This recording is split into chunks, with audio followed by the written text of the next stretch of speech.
प्रणाम भोजपुरी जहां आप सबके स्वागत है भोजपुरी फैंस क्लब में।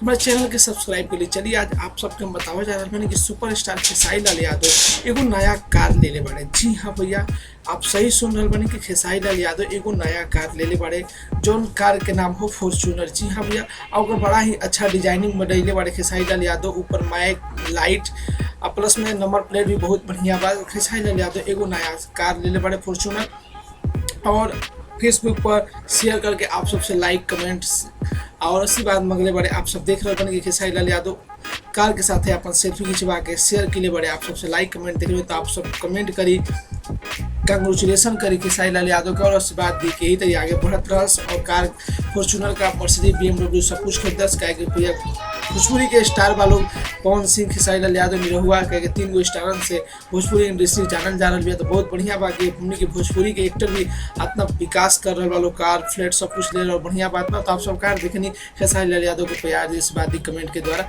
बाय बाय, टेक कर। हमारे चैनल के सब्सक्राइब करी, वीडियो को लाइक करी, कमेंट करी, शेयर करी।